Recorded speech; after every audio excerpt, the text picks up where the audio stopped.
দেখুন, যে দুঃখজনক ঘটনা ঘটেছে, ভগবান যেন আমাদের পশ্চিমবঙ্গের মানুষকে একটু দেখেন যে আমরা যেভাবে আছি, আমরা কেউ জানি না কখন আমাদের কী হবে।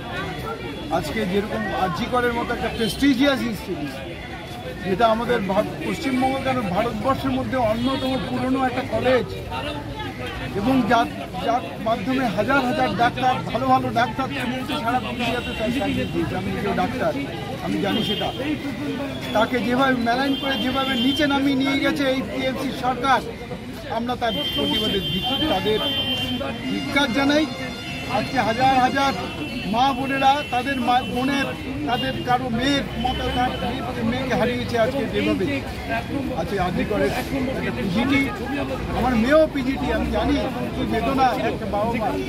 তাদের এরকম ডাক্তারের কি বেদনা আমরা বুঝতে পারছি, যে তারা ডিউটি করার জন্য আসছে এখানে, তাদেরকে লাইফ রিস্ক নিয়ে কাজ করার পরেও তাদের কোনো নিরাপত্তা নাই। তাদেরকে উল্টো তাদেরকে খুন করা হয় হাসপাতালের মধ্যে। এটা কোন রাজ্যে আছি আমরা এক্ষুনি পদত্যাগ চাই মুখ্যমন্ত্রী। কি করে বলি, উনার লজ্জা থাকা উচিত একজন মহিলা হয়ে, একজন মায়ের মতো হয়ে তিনি কি করে একটা মেয়ের মতো, সন্তানের মতো একজন ডাক্তার, তার যে মৃত্যু হলো, দুর্ভাগ্যজনক ঘটনা ঘটলো, তার যে কালপ্রিট যারা, তাকে যারা মার্ডার করলো, যাকে রেপ করলো, মানুষ কার ভরসাতে, কিসের ভরসাতে থাকবে বলুন?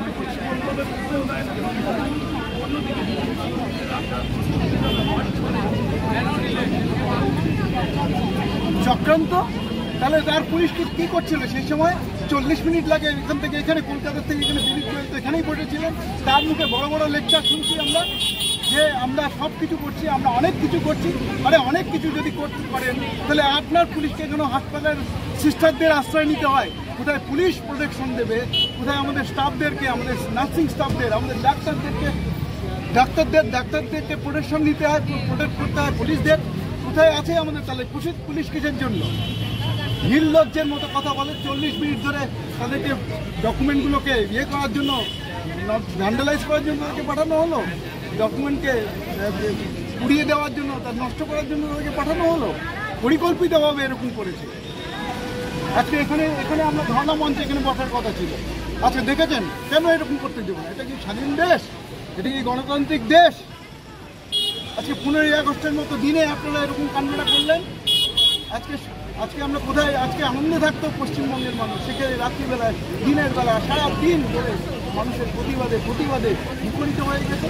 আমার জলপাইগুড়ি জেলাতে জন্ম, সেখান থেকে জলপাইগুড়িতে আমি যে প্রসেশন দেখেছি মানুষের, যে মায়েরা, বোনেরা, দিদিরা, বৃদ্ধা পর্যন্ত, শিশু থেকে বৃদ্ধা অব্দি যেভাবে হেঁটেছে এই নৃশংস জঘন্য রেপ এবং মার্ডারের এগেনস্টে, তাতে আমার মনে হয়েছে যে এক্ষুনি থাকা উচিত নাই এই মুখ্যমন্ত্রীর। মহিলা হয়ে তার নিজের সম্মান বাঁচানোর জন্য তাকে পদত্যাগ করা উচিত।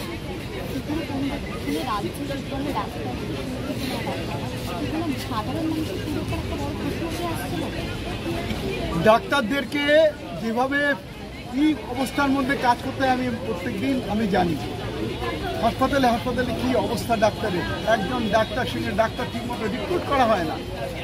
কিছু ডাক্তারকে নিজের যারা তোল্লা দিতে পারে, যারা দিতে পারে, তাদেরকে ভালো ভালো জায়গায় পোস্টিং করে দেওয়া, তাদেরকে দিয়ে এরকম র্যাকেট চালানো। আরজি করের মতো হাসপাতালে সেখানে ড্রাগ র্যাকেট চলে, সেক্স র্যাকেট চলে, এগুলো জানে না? কাদেরকে বসিয়ে রেখেছে এগুলো দেখানোর জন্য? একজন প্রিন্সিপাল, তিনি ইন্ডালজেন্স দিচ্ছেন এরকম কাজকে, জঘন্য। আজকে পরীক্ষার জন্য পরীক্ষায় পাশের জন্য পয়সা দিতে হয়। জীবনে আমি শুনিনি। আমি এতদিন ধরে ডাক্তারি পড়েছি, এতদিন ধরে ছিলাম, ছাত্র হিসেবে ছিলাম, শিক্ষক হিসেবেও ছিলাম, কোনোদিন জীবনে কারো কাছে শুনিনি। এই ফার্স্ট আমার জীবনে শুনলাম যে পয়সা দিয়ে পাস।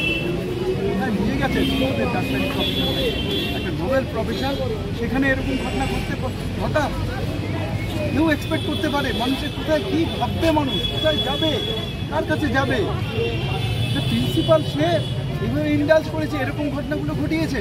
আমি তো ধিক্কার জানাচ্ছি এরকম ডাক্তারকে, এখনই ওর সার্টিফিকেট দিয়ে পড়ে না।